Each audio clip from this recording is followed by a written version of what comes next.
আসসালামু আলাইকুম, কেমন আছেন সবাই? আশা করি সকলেই ভালো আছেন। আজকের ব্লগটিতে কয়েকটি টিপস দিব, কিচেন টিপস।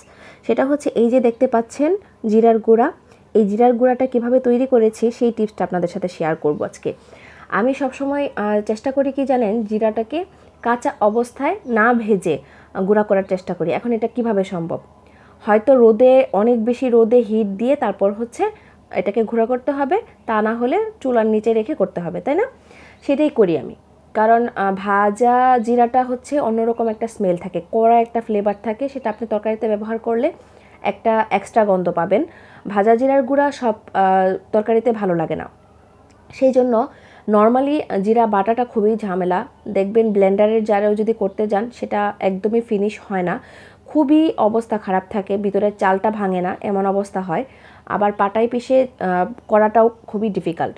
তো সেই জন্য আমি কি করি, হয়তো কড়া রোদে শুকিয়ে তারপর হচ্ছে ব্লেন্ডারের জারে করে ফেলি, অথবা দেখা যায় যে আমি চুলার নিচে, গ্যাসের চুলার নিচে রেখে দিই। যখন রান্না করি সেই রান্নার হিটে হিটে এটা হয়ে যায়, একদম মুচমুচে হয়ে যায়। এটা কোনো ফ্লেভার হয় না, এক্সট্রা কোনো ফ্লেভার হয় না, কিছু না। এরকমভাবে আমি করে ফেলি। আর তারপর চালনি দিয়ে চেলে শেষ রান্না করি সবসময়, সারা বছর এভাবেই আমি করে থাকি। আর এখানে যে রেসিপিটা শেয়ার করছি সেটা হচ্ছে শুটকি ভর্তা। শুটকি ভর্তা কে কে খেতে পছন্দ করেন অবশ্যই কমেন্ট করে জানাতে ভুলবেন না। এটা হচ্ছে চেলা মাছের শুটকি। প্রথমে আমি পেঁয়াজ, রসুন আর হচ্ছে কাঁচামরিচ, সাথে এক টুকরো আদা দিয়েছি, দিয়ে ভেজে নিয়েছি। খুব বেশি ভাজার প্রয়োজন নেই, যে মুচমুচে করে বাদামি কালার করে ভাজতে হবে তা কিন্তু না। কিন্তু এই যে চেলা মাছটা, এটাকে ধুয়ে তারপর পানি ঝরিয়ে রেখেছি অনেকক্ষণ আগেই, কারণ যেহেতু এটা তেলে ভেজে মুচমুচে করে নিতে হবে, তা না হলে কিন্তু পাটায় পিষতে কষ্ট হবে। আর আমার মুচমুচে ছিল, শিলপাটাটা যেহেতু ভেজা সেই জন্য আসলে আমার বাটতে একটু কষ্ট হয়েছে। আর বাটাবাটিতে আমি খুব একটা এক্সপার্ট নই, আমি আপনাদেরকে বারবারই বলেছি যে বাটাবাটি জিনিসটা আমি খুব একটা পারি না। তারপরেও চেষ্টা করি যে আপনার যেন আপনাদের সাথে ভালো কিছু রেসিপি শেয়ার করতে পারি। আর ভর্তাগুলো চাইলে কিন্তু আমি এটা ব্লেন্ডারে জারে করেই নিতে পারতাম, কিন্তু আমার কাছে মনে হয় যে ভর্তাগুলো পাটায় পিষলেই ভালো লাগবে। আমি কালো জিরা ভর্তাই হোক, তারপর হচ্ছে শুটকি ভর্তাই হোক, চিংড়ি মাছের ভর্তাই হোক, সবই আমি চেষ্টা করি পাটায় পিষে করার জন্য। পাটায় পিষে ভর্তা করা আর হচ্ছে ব্লেন্ডারের জারে করার মধ্যে অনেক তফাৎ। কারণ ব্লেন্ডারের জারে করলে না সব কিছু একদম মিহি হয়ে যায়, পেঁয়াজটা আস্তে আস্তে থাকে না। আর আমার পেঁয়াজটা আস্তে আস্তে খেতে ভালো লাগে। যখন ভর্তাটা পিষবো তখন পেঁয়াজটা কামড়ে, মানে খেতে যাব তখন দেখা যাবে কি যে পেঁয়াজটা কামড়ে কামড়ে লাগবে ভর্তার, তখন খেতে কিন্তু আরও বেশি ভালো লাগে।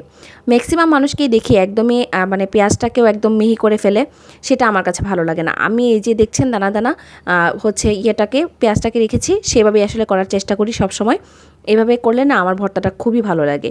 আর এই ভর্তার রেসিপিটা যদি থাকে আমার খাবার মেনুতে, তখন দেখা যায় যে ম্যাক্সিমাম খাবারই আমার পড়ে থাকে, শুধু ভর্তা দিয়ে আমি ভাত খেয়ে ফেলি।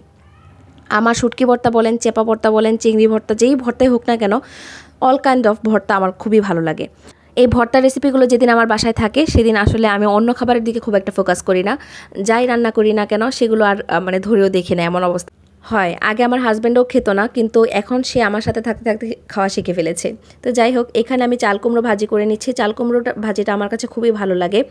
অনেক সময় দেখা যায় কি চাল কুমড়ো যদি মানে খুব একটা কচি না থাকে, সেটা ঝুল করলেও দেখা যায় বিচ বিচ হয়ে যায়। তখন আমি কি করি কি, একদম পাতলা করে চিকন চিকন করে কেটে তারপর ভাজি করে ফেলি। আর আমি এটাতে একটু হলুদ ব্যবহার করব।